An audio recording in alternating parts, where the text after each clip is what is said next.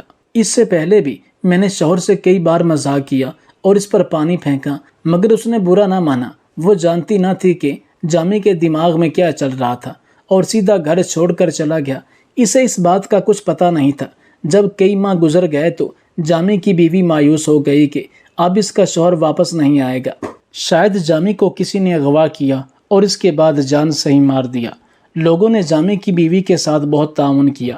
سب لوگوں نے دل کھول کر اس کی مدد کی۔ گندم کی کٹائی کے موقع پر ہر گھر سے ایک ایک بوری اس کی بیوی کے گھر مدد کے لیے رکھ دی گئی۔ ریشم کے گھر میں بوریوں کا انبار لگ گیا۔ گھر میں مزید گندم کی بوریاں رکھنے کی جگہ نہیں تھی۔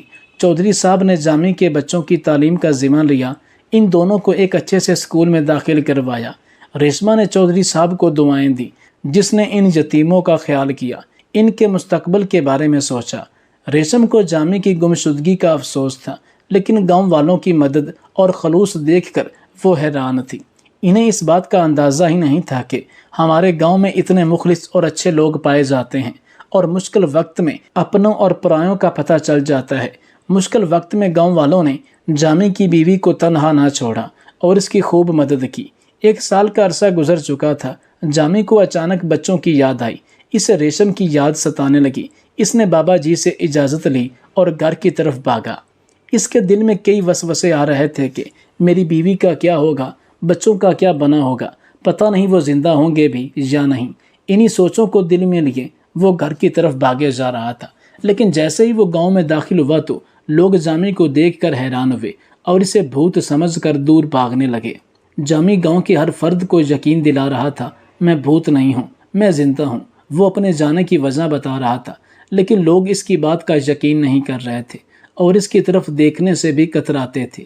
کسی نے جامی کی آمد کی خبر ریشما کو پہلے ہی دے دی اور یہ اطلاع دی کہ آپ کے شوہر کا بھوت واپس آ گیا۔ یہ سن کر ریشما خوف زدہ ہو گئی۔ جامی نے گھر کے دروازے پر دستک دی تو ریشما نے سوراخ سے دیکھا۔ جب اسے پتا چلا کہ باہر دروازے پر اس کے شوہر کا بھوت کھڑا ہے، اس نے اپنے بچوں کو اور خود کو کمرے میں بند کر دیا۔ جامی دیوار پھلانگ کر گھر کے صحن میں داخل ہوا اور بیوی سے کہنے لگا کہ دروازہ کھولو، میں بھوت نہیں ہوں، میں مرا نہیں تھا، مگر اس کی بیوی نے دروازہ نہ کھولا۔ جامی چونکہ پہلوان تھا، اس نے زوردار دھکا دیا اور دروازے کو توڑ ڈالا۔ پھر اس نے اپنی بیوی کو پکڑ کر کہا کہ مجھ سے دور مت بھاگو، میں زندہ ہوں۔ بچے اس وقت سکول گئے ہوئے تھے۔ اس نے ریشما کو ساری کہانی بتائی کہ اس وجہ سے وہ گھر سے چلا گیا۔ یہ سن کر ریشما کو بہت غصہ آیا۔ اس نے اپنے شوہر کو کہا کہ تم پاگل ہو چکے ہو، کوئی نارمل شخص یوں اپنے بیوی بچوں کو چھوڑ کر نہیں جا سکتا۔ جامی نے اپنی بیوی سے معافی مانگی اور کہا کہ مجھ سے بہت بڑی غلطی ہوئی ہے، مگر ریشما نے اسے معاف نہیں کیا۔ جامی نے دیکھا کہ گھر میں گندم کا ڈھیر لگا ہوا تھا۔ صحن کی کچی دیواریں اب پکی ہو چکی تھیں۔ گھر کا صحن بھی پکا تھا، نیز ہر اینگل سے پہلے سے اس کا گھر بہتر معلوم ہوتا تھا۔ تھوڑی دیر بعد بچے اسکول سے واپس آئے تو جامی ان کی وردی اور بیگ دیکھ کر حیران ہو گیا۔ بچوں کے جوتے اور کپڑے ایسے تھے کہ جامی دیکھتا ہی رہ گیا۔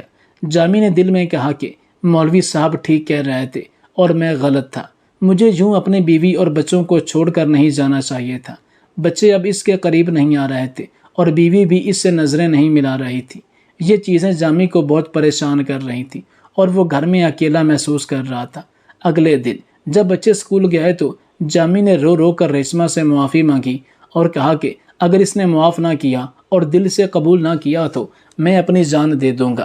ریشما مسلسل خاموش رہی اور اس کے ساتھ نظریں نہ ملا سکی تو جامی اپنی جگہ سے اٹھا اور کہا کہ میں واپس جا رہا ہوں، مگر اس دفعہ میں تم لوگوں کو ہمیشہ ہمیشہ کے لیے چھوڑ کر چلا جاؤں گا کیونکہ میں زندہ نہیں رہوں گا۔ حالانکہ جامی مذاق کر رہا تھا، اپنے خاندان والوں کو چھوڑ کر اب وہ کہیں نہیں جا سکتا تھا، مگر اس کی بیوی نے اسے روک لیا اس احسان کے بدلے میں جو جامی نے اس پر کیا تھا۔ جب اسے کچھ لوگ ٹھکرا کر چلے گئے تھے اور جامی نے اسے اپنا لیا تھا، کچھ دنوں بعد بچے بھی جامی سے مانوس ہو گئے اور جامی نے نئے سرے سے اپنی زندگی کا آغاز کیا۔